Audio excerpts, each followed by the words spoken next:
is like, let's say we call it a can of corn, like a gimme, right? Is there Sure, even a man. moment? Is there even a moment where I better not drop this, or is it just automatic? Where it's just like, I got it. Like I'm always curious about that. I'm telling you, when it goes up and it spends a long time in the air, you're thinking, oh no.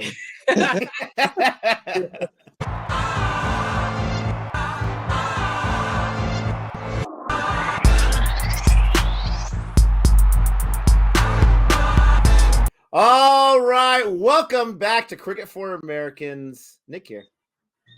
Gabe, the Night Watchman. And we are joined today by the man, the myth, the legend, Hayden Walsh Jr. All right, listen. What was it? Was it 2019 CPL MVP? 22 wickets you got that year? I'm pretty sure it was 22 wickets. 22 wickets. Woo! Yeah. 22 scalps taken, daddy. You know what I mean? Just, give me them cookies.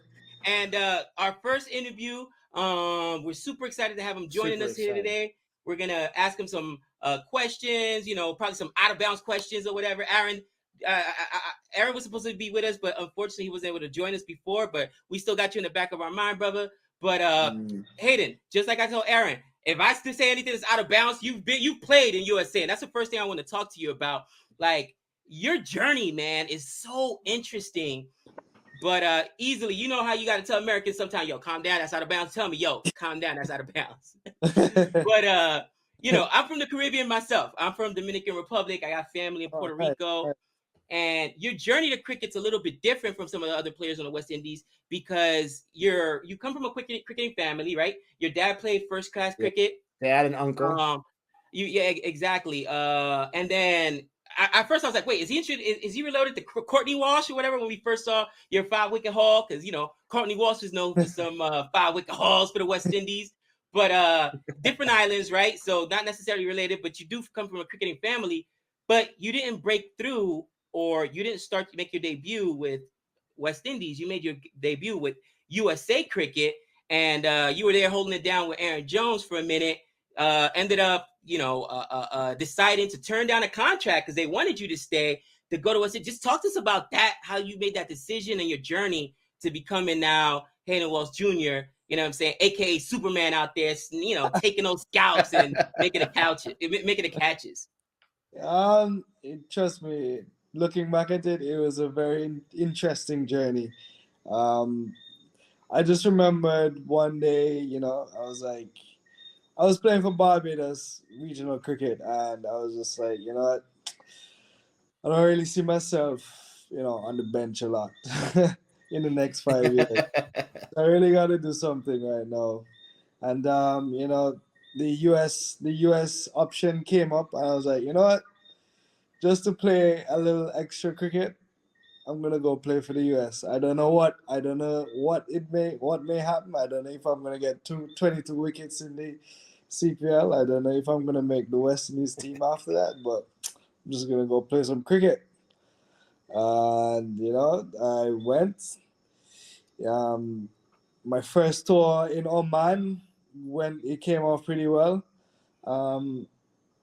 I didn't expect that to happen, but as they say in cricket, things happen, and you just never know. You just gotta put your hand out and see. I pulled along my buddy Aaron Jones. I told him, well, look, I'm actually going to go to play for the US, and he was like, serious? And he was like, I'm gonna come with you, and that's how he came along as well. But so trust me, it was like some wild ride. I literally, sometimes you're like up here and then you're down and up again. I couldn't plan it out. I literally turned down a year's contract with Barbados to go to play for the US, which was like, at the time they didn't have any contracts, so I turned it out for almost nothing. Right. So when I was training, I was like, damn, this better come off. You made the right move. I'm saying fortune favors the bold, all right, ladies and gentlemen. And not only did you turn down the contract to Barbados, but then you turned down a contract for USA when West Indies called you, right? And you're like, yeah, I'm gonna go play for the West Indies. You know what I'm saying? This is an associate nation versus, you know, a full member nation. So you've made some bold decisions to your career, man. And a lot of people, I think fear paralyzes a lot of people from just going for it. You know what I mean? Taking a shot. And it sounds like to me that that's what you've done, man. Yeah, I would say, and I'm sure Aaron would say, I'm a fearless person. You know, when I come into bat, no matter if it's like we're like 20 for 6, I still think we can win the game. So when I love it. I'm that kind of person. So, you know, you only live once. You know, the worst that may happen, you may probably never go back again. But you know, I live fearless, and I play my cricket fearless. So when I get out onto the field, just know that I'm really coming real hard. But you know, it was unfortunate. I was actually looking forward to playing with the US full time. You know, I built up a lot of, you know, friendships. I trained hard for that. But at the end of the day, I just didn't feel like if, well, you know, I was being rewarded well enough. And to be honest, I didn't think that the West Indies option was gonna come up. So it just kind of happened where I turned down the US, and then I did well in the CPL, and then the West Indies actually like came to me and they were like, "Oh, you know." We see the talent. We see the talent. Yeah. So, but it's kind of funny. I actually had to go out of the West Indies to the US, you know, to come back. I didn't hone my.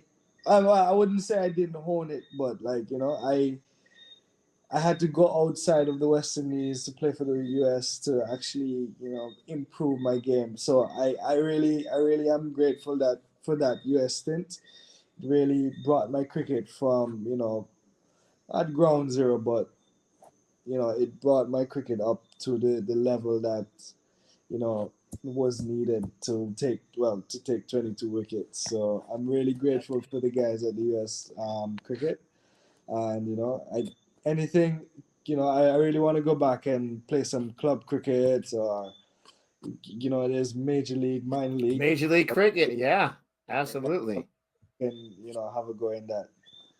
You know, you mentioned about being fearless, and when I was watching you play this season in the CPL for the team that I root for, actually, the Royals, used to be the Tridents. And let me apologize first, okay? The minute I started rooting for them, it's full. The minute I started rooting for them, I go from champions, and then they're just, you know, whatever. It's my fault. Let me apologize for that, for rooting for them. It's all my fault. It is his fault. But trust me. I have like that stigma with me. But the thing I noticed with you this year was you can bowl, you can bat, but man, are you a fearless fielder. You are out everywhere. Like, they don't even need any guys on the outside. They just need Hayden Walsh Jr., and he's got it. I mean, it was impressive. I feel like you single-handedly, I know you would say differently, it was a team, but I'm going to say single-handedly won against the Talawas earlier this season. You were unbelievably fantastic. You were running up, getting those runouts. How do you put yourself in the right position every single time? It's got to be preparation. It's got to be this or that. I don't know if it's scouting report. I don't know if you have, like, you can see the future or something, but what is it? Because you're unbelievable as a fielder. To be honest, sometimes I actually do see the future. Oh man! Hey, can you give me some lotto numbers in the future? Come on. Not that kind of future, cricket future. Okay. But you know, I'm not gonna, you know, boast or anything, but I'm pretty fast in the cricket world. So that's one. And two, I actually, you know, read the plays and especially the batsmen. We know like particular batsmen. Let's say I'm feeling a point. There's some batsmen who actually play the ball to point a lot, so I'm a lot more alert. If you have like a big hitter like Pollard, then I would probably go down to long off. right in front of the boundary, right? Yeah. So definitely. So in the hot spot, I'm always in the hot spots. Right. I just, as you say, I see the future, and I see. I always see the bowler. So what I do, all right, I actually look at the bowler, and first when as he about to delivers, I can actually pick up to see, if it's a short ball or if it's like a full ball. Wow. So then I kind of zoom to the batsman and get ready. So if it's like a short ball and I see the batsman, his bat is like way up here, I know either gonna slap it or he's gonna pull it. So I'm always ready. So it's a bit of anticipation. Right. That's, it's funny. I mean, sorry, Gabe. I got one more question about the fielding, because this is something. Gabe loses his mind whenever a fielder drops a ball, okay? And I'm sure in your career, maybe when you were like 5 years old, you dropped a ball. Who knows? But this is what I want to know, because cricket, we were originally baseball fans. We still are, but we came baseball to cricket, and we're used to the gloves, all that kind of stuff. We're not used to the bare hands catching. When the ball is like, let's say we call it a can of corn, like a gimme, right? Is there even a moment? Is there even a moment where I better not drop this? Or is it just automatic where it's just like, I got it? Like, I'm always curious about that. I'm telling you, when it goes up and it spends a long time in the air, you're thinking, oh no. Oh man, that's hilarious. Especially when it's like swerving and swirling and that stuff. Right. It's a nightmare, but that's how you practice.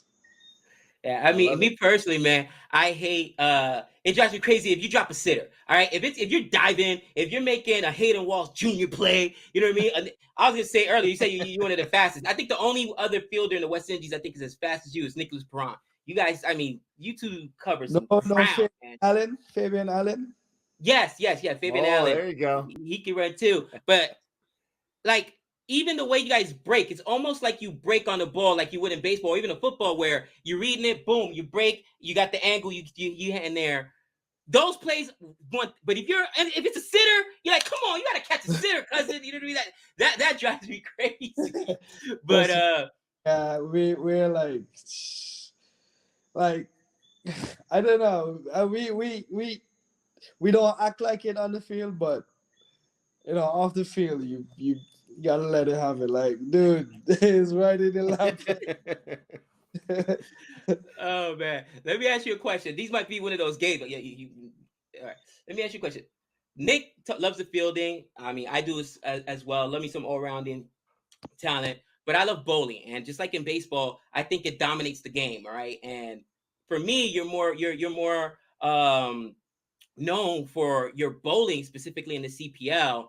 And again, you type in your name on YouTube, you see that 5-wicket haul you got where you took out some scalps. It's one thing to, go ahead and clean up Australia, baby. You know what I mean? But when you take out the big names, you know what I mean? When like I know Pollard is a captain of the team, but you got to walk around when you say like, yeah, I took your scalp. You know what I mean? Like, you know what I'm saying? You're like, yeah. Or, just recently, man, you took one of the hottest Indian batters scalps, Surayas Iyer, aka Serious Liar, from my CFA Nation fans here. They love teasing me about that. But this dude's what's he got, like 4 or 5 50s, Nick? He's still not out, Gabe. He's still not out. You might have been the last.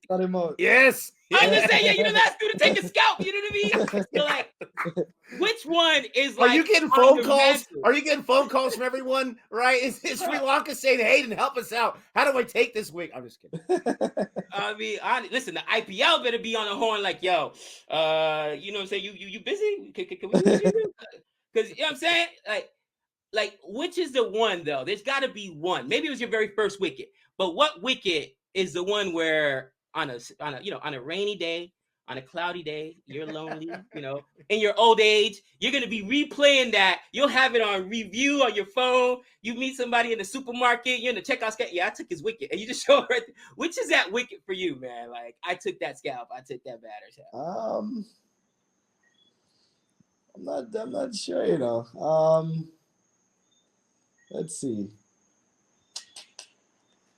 And if it's Pollard, then don't say it, bro, because that's your captain. It's funny. I mean, I'd be like, yeah, but no, don't say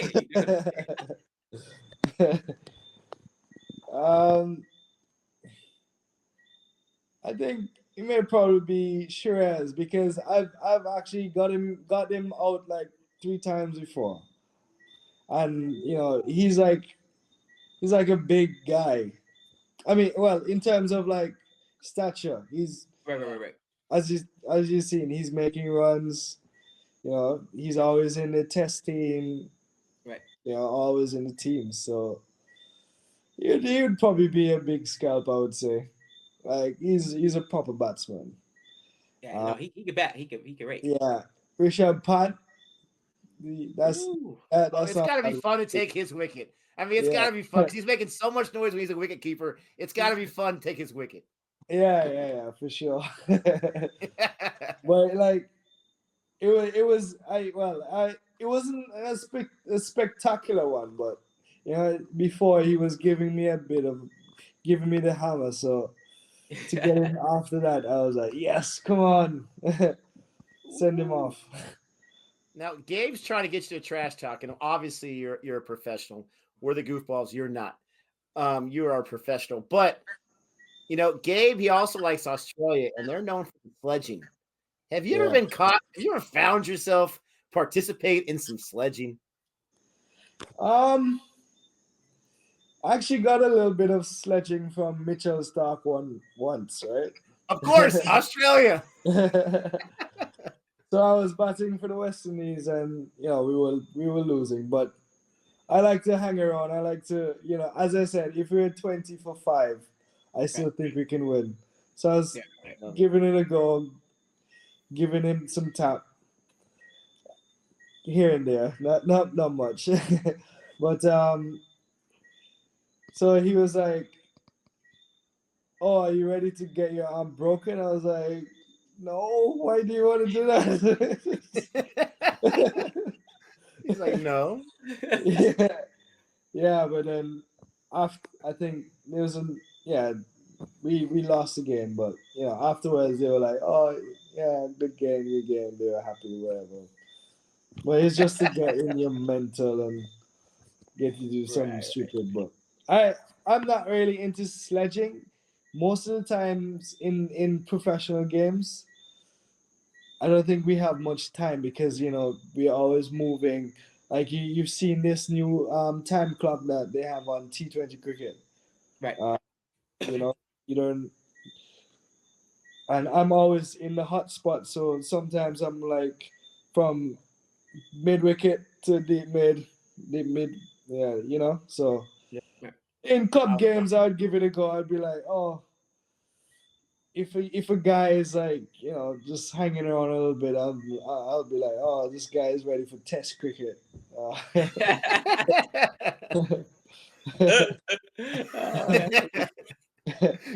You're in the wrong format, man. You're in the wrong format. Where's the white jersey at?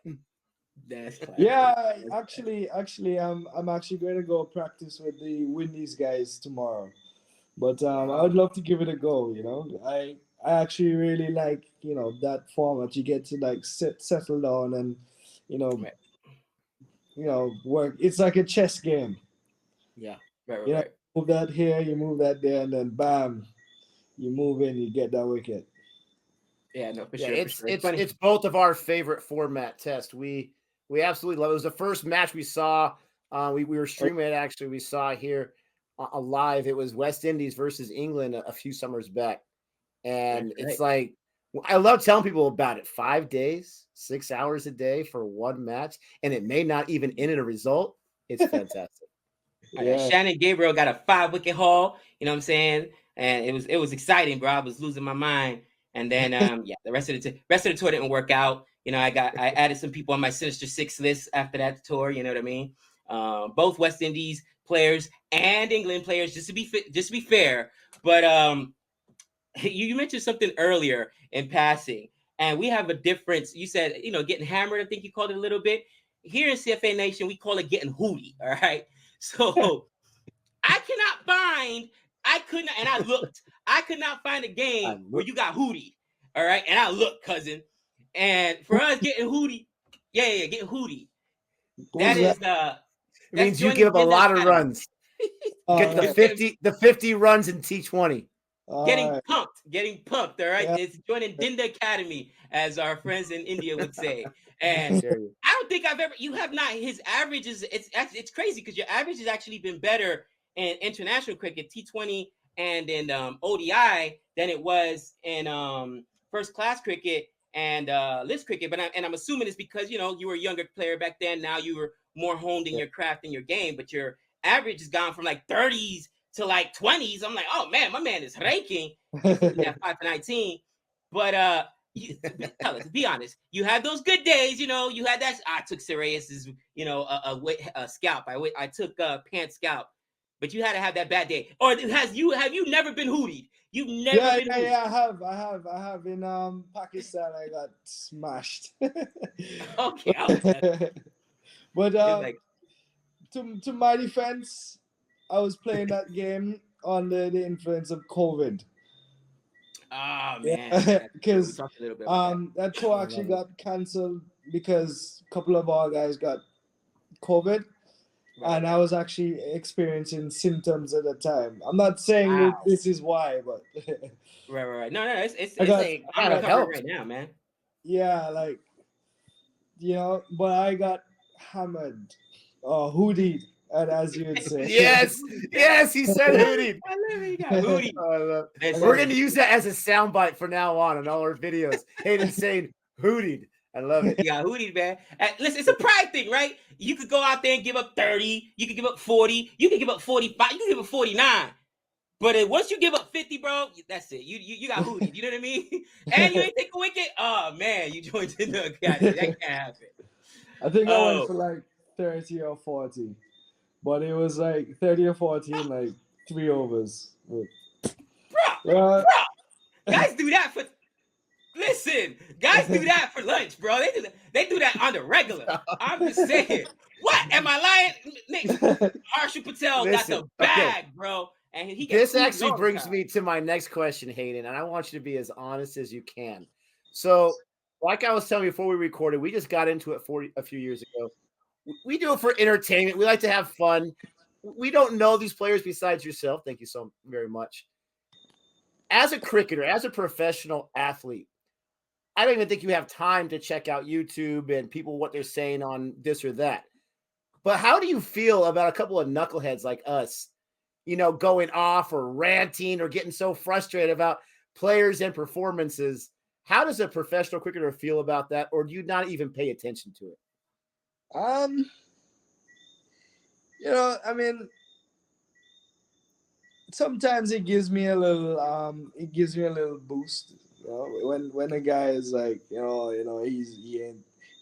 isn't good, and you know he should be off the team and all that stuff. It actually does give me a little boost to say, well, okay, I'm gonna show you what I'm made of. Sometimes, you know, I just really, you know, there would be guys who would be in my DMs and they'd be like, "Oh, you shouldn't be in the team," and you're wow, they DM you that? That's disrespectful. I'm not that disrespectful. But you know, to be honest, wow, like my job is to play cricket. You know, you guys are the fans. You know, you have your opinion, and I guess I must respect your opinion. If you think that, well, you know, I should be on the team, then fine. Do you know who Brian Scalabrine is? Who's that? He's a Brian Scalabrine. No. So he is. You can look him up. There's this thing called the Scalabrine Challenge, right? And it happened a few years ago. this guy was considered the worst player of all time in the NBA. He averaged less than 5 points a game, 4.9 points for like a 10-year career or whatever. And people used to, again, attack him. Oh, you're trash. You're terrible, whatever. So this dude, he played for the Boston Celtics, was so done with it that he said, listen, I'm putting up 50 stacks. It was like $20,000 or $50,000. Anybody could beat me on a one-on-one game. You guys gonna get that money. I'm putting up the money, whatever. And like literally, college semi-pro guys came to beat him, and the dude went 44-0. And afterwards, he came out and said, listen, I'm closer to being LeBron than you'll ever be to being me. So respect, and that's real. Like when we get upset at professional players, we got to understand, and that's why I always tell on the channel, like these guys are professional athletes. They're different animals. We're comparing you guys to your peers, other professional athletes. But in no right man, when you got old dudes like, me and Nick, we're both in our 40s. I'm in my 40s. Nick's pushing it, just saying. Easy. But you know what I mean? Easy. Like easy. And I always got to correct myself, like, oh, if I get mad at somebody, like, oh, that's garbage. Listen, compared to other professionals, not the average person that's not an athlete. Like in my wife's family, her family's soccer royalty. She's Mexican. Like her nephew right now plays for the Chicago Fire MLS team out here in the States. Her grandfather played for the Mexican national team. Her dad played for La Chivas Mexico. So it's a different thing to be a professional athlete. And I understand that. So when I'm saying it, I still tongue in cheek. My 17-year-old who plays baseball and is going to college to play football, I haven't been able to strike him out in 3 years. I can't hit him in the 3 years. You know what I mean? So we understand that. But Gabe, you can't throw it straight either, so that's not saying much. With all that said, exactly. You mentioned something. I want you to talk about that. What's the mental health been like for you? Because I know coming from an athlete's perspective, from having a lot of athletes in my family, professional, collegiate, you spend a lot of time away from home. You miss a lot of birthdays. You miss a lot of celebrations. You miss a lot of stuff. You're on the road. And COVID has really just made it even worse because you're in the bubble. It seems like there's no off season in cricket. And, you said the grind of being out there all the time. Like, how has that been on you? How have you handled that, man? Actually, it's been tough. Like we had the England series recently. They actually relaxed the bubble, let guys go out and chill, get some food. We were able to play golf and that stuff. And that actually helped me a little bit. But before that, I was actually ready to say couple tours I was actually gonna tell the guys, well, look, I don't think I can make it in the bubble right now. I just gotta go and chill out. But it's really been tough. Being away from family, it's it's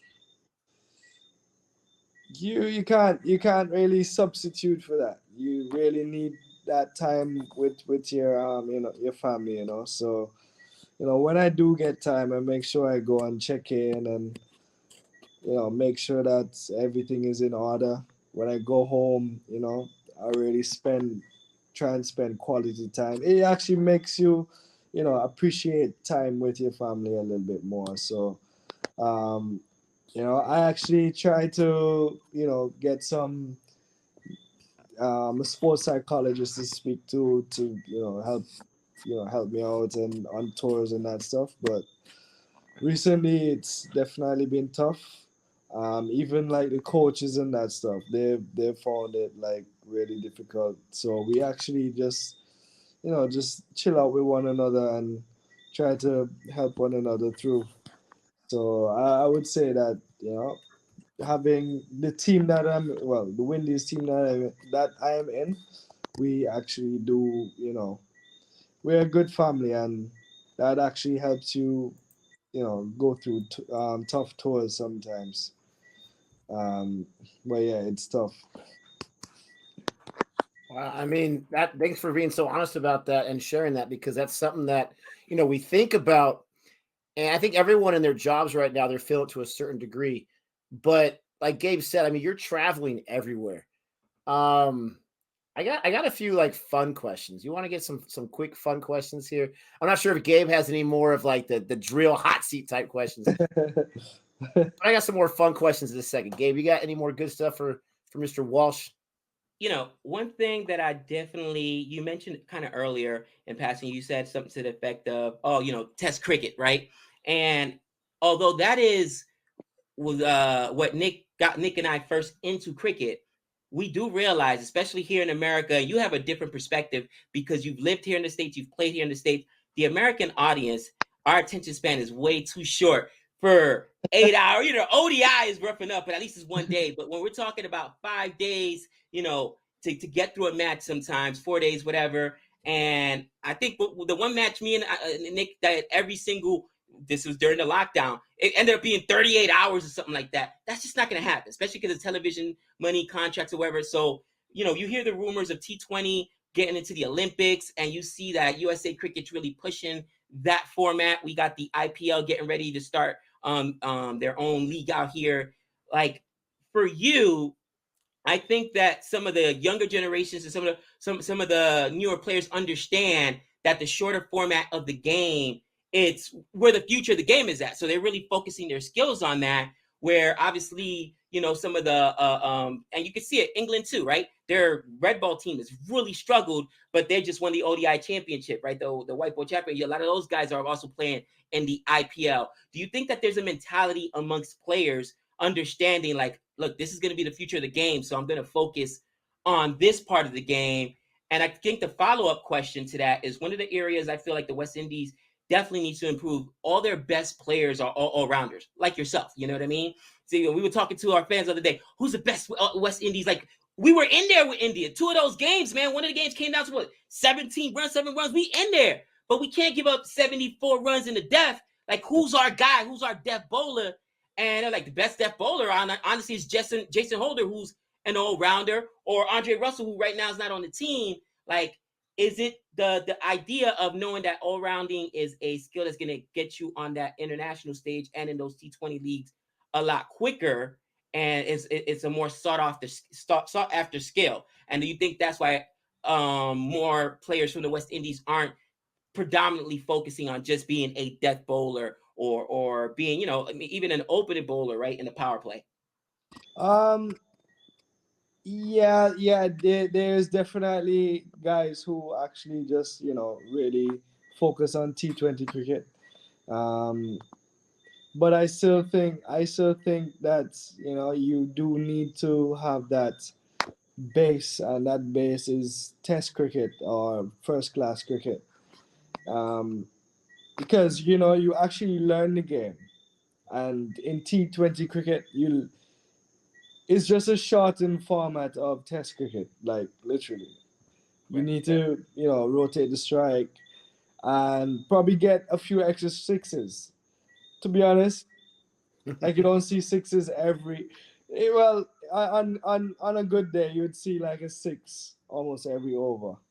Right. But, like, I still think that guys should, still play first class cricket, still play 4-day cricket. Just to keep that base, keep your skills sharp and that stuff until, you're literally the boss, like Chris Gale, and you can do, like, you can do IPL and all those leagues later in your career. But I'm not sure, guys, like, recently, I'm not sure about the all rounders thing. I guess, well, maybe it's true, because I said, when I didn't get picked in the IPL, I said, well, maybe I should do a little bit more batting. So I'm actually focusing on my batting a little bit more. Cool. Just to kind of get a lot more, consistent with my scores.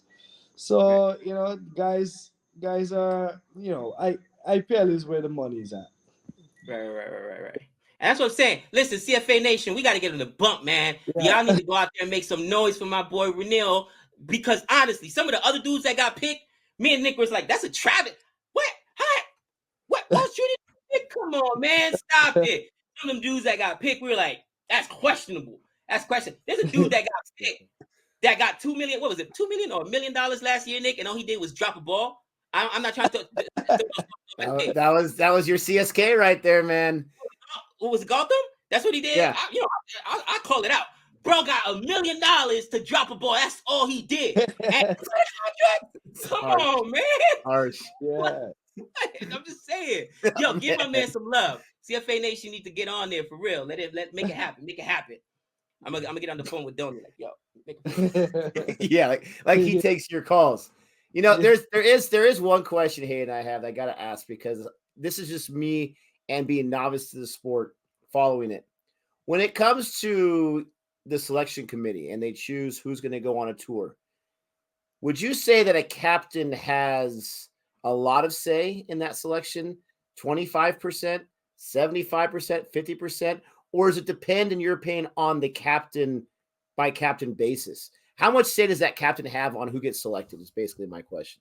I think it's like,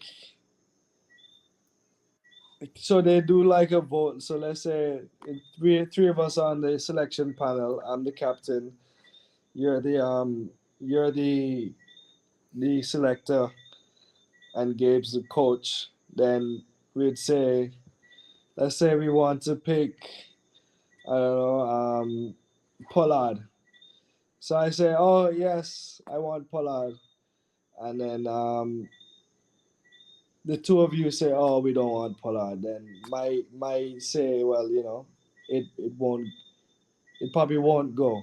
But if like, let's say I say I want Pollard, Gabe says you want Pollard, but you say, oh, I don't want Pollard, then, you know, our say would probably overrule. So it's just kind of like a, you know, like a voting system. So if everyone is in favor of, you know, that, then that is how I hear it happens. Okay, so that's pretty involved. I mean, that's pretty involved, looking at the majority. That's interesting. And I'm curious, I'm sure it's had to happen at some time, if you know, the selection committee is just like, hey, captain, here's your guys, whether you like it or not. I mean, that can't be for a good relationship, right? But I'm curious if some ever gets that dramatic. It definitely involved, is definitely saying, well, hey, I guess it probably won't happen that quickly. They'll probably discuss, well, oh, you know, I want Pollard because, you know, I need somebody to hit some bombs in the back end, and, you know, he bowls a little bit, you know. So yeah, that's how it happens. All right, appreciate that. All right, some quick questions, Gabe. Get your quick questions ready. Gabe is the guy that is the long-winded of the two, so a quick question to him is like 5 minutes. Let's see. All right. So first of all, this is a fan question, so forgive me. In your opinion, who's the best cricketer in the world right now? Any format. And you can say yourself. I don't care. Best cricketer in the world right now. I'm going to go for, in current form, I'm going to go for Jason Holder. Ooh, nice. We've been loving some Jason Holder the last few years. Absolutely. We think it's a tragedy how this guy wasn't used more than enough with SRH last year. This guy is an animal for sure. He's awesome, man. Yeah, once that management figured out who they had, all he did was come in and take wickets and get 50s. Like, oh yeah, you only play him like the second half of the season? Really? Like, come on. Yeah, definitely. Like, you should see how much skill he has with the new ball. Like, I don't know how these batsmen score off him, but he, as we would say, he hoops it. Like, he turns it around corners, and, you know, in the back end he's very good. He bowls very good Yorkers and that stuff. So, you know, and he can hit the ball a long way. So yes. And he's got the best review signal in the game right here. Little Jason Holder review. It's fantastic. Yeah, man. So let me ask you a quick question here. You lived in the States, right? All right. first and foremost, let everybody know America's not as crazy as CNN and everything else. So it ain't that bad, all right? Especially, do you ever notice, especially overseas, it's always in Florida, right? They always got the crazy people in Florida, whatever, with the gators coming and the trucks, whatever. That ain't all America. Just saying, you know what I mean? Vegas, New York, all of that.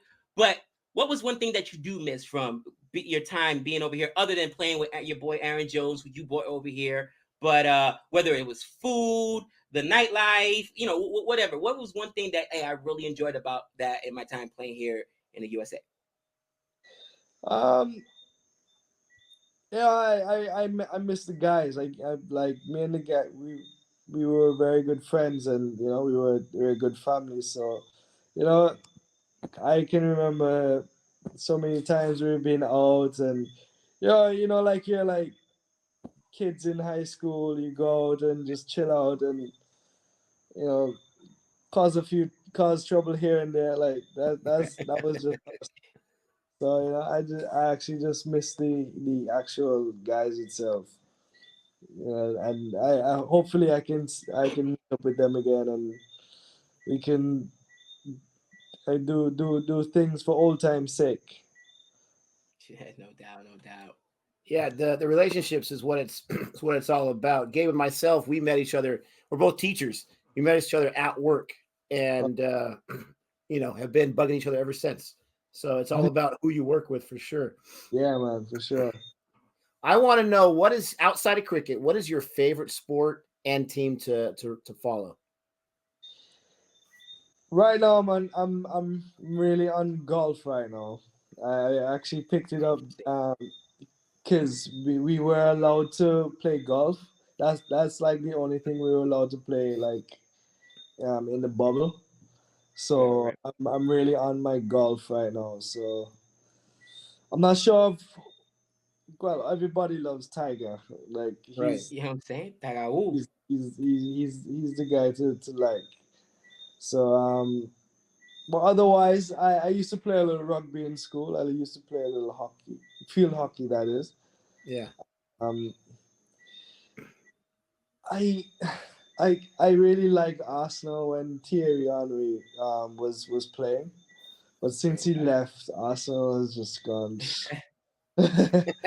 Oh man, you got Man U fans right now lit up. Arsenal. Oh man, hold up, Yeah.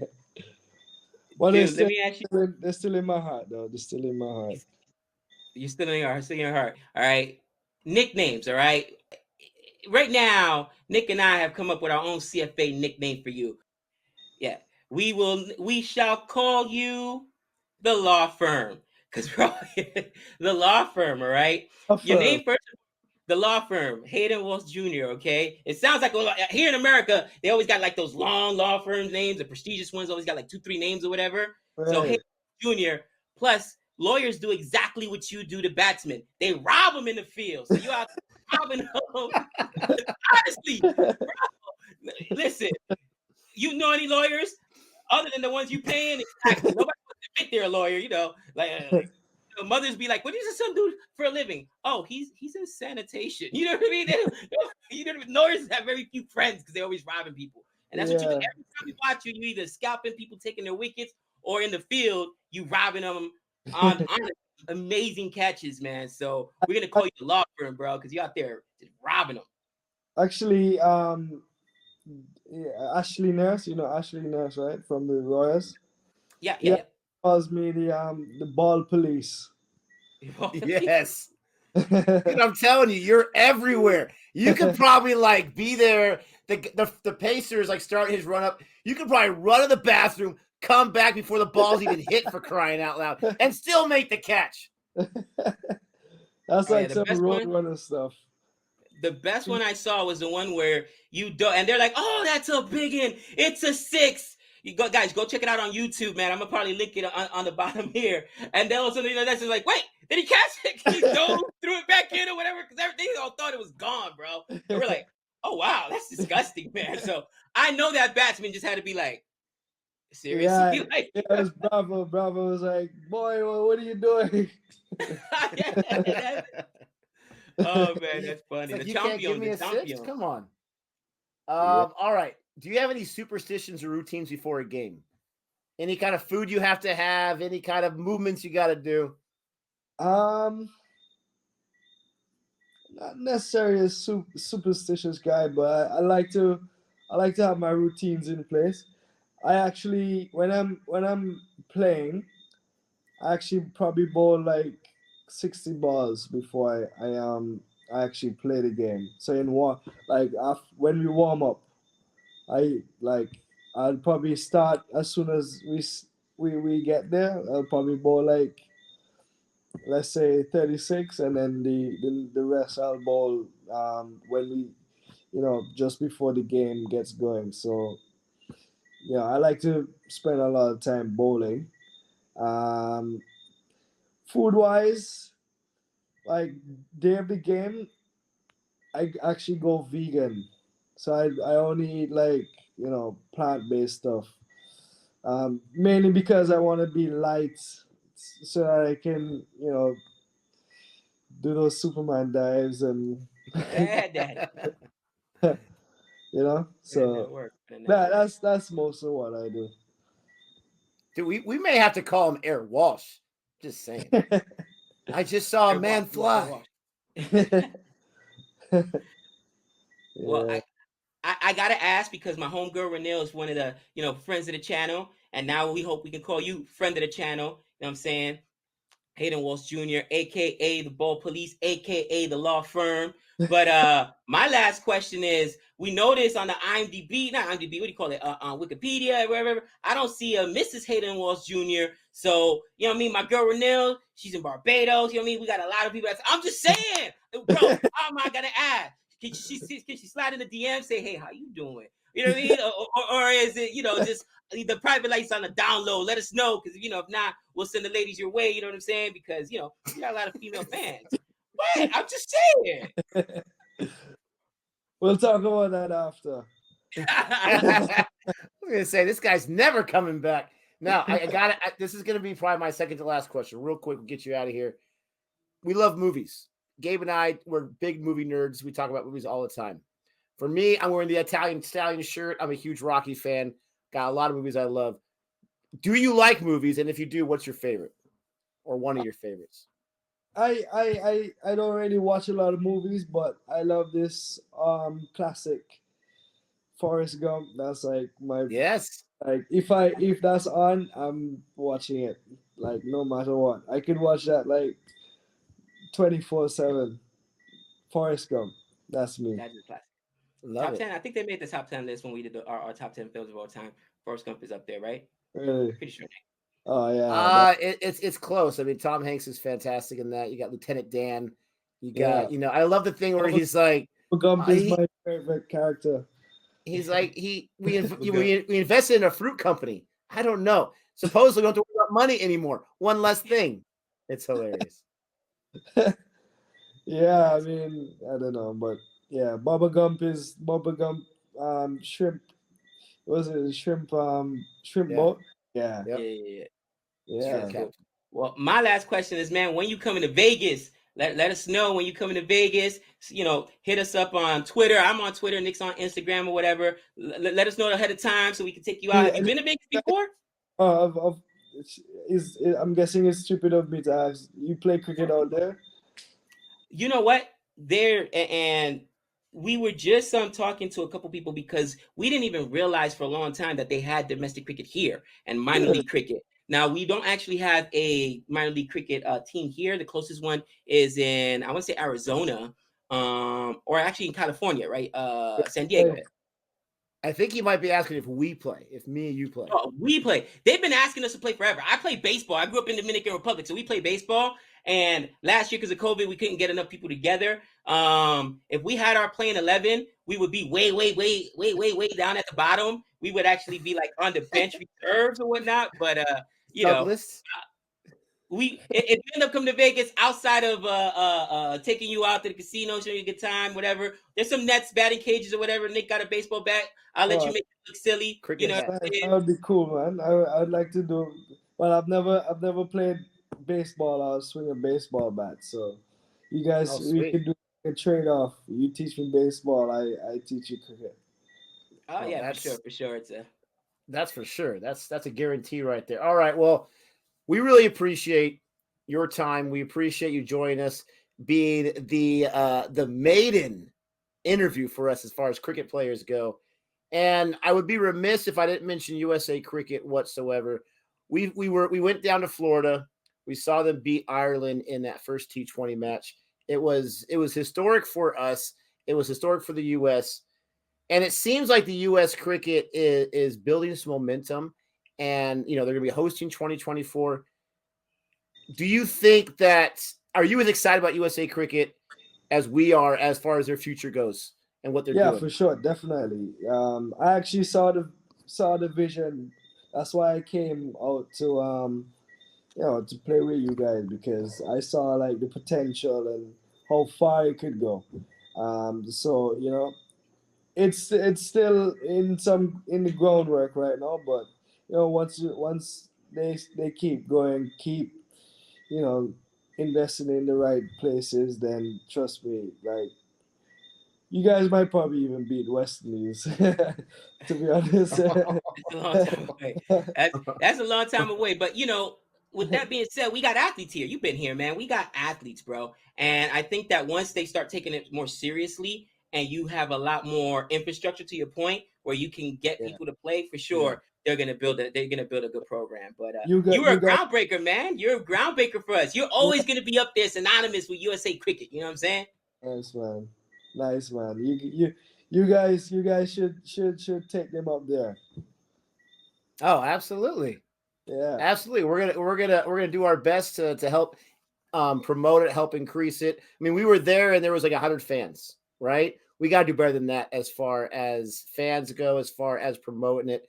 I'm excited for Major League Cricket, minor league cricket, and seeing that grow and cultivate. But Hayden Walsh Jr., you are, like Gabe said, man, myth, the legend, but you're also a gentleman. We appreciate your time. We appreciate your honesty and spending some time with us.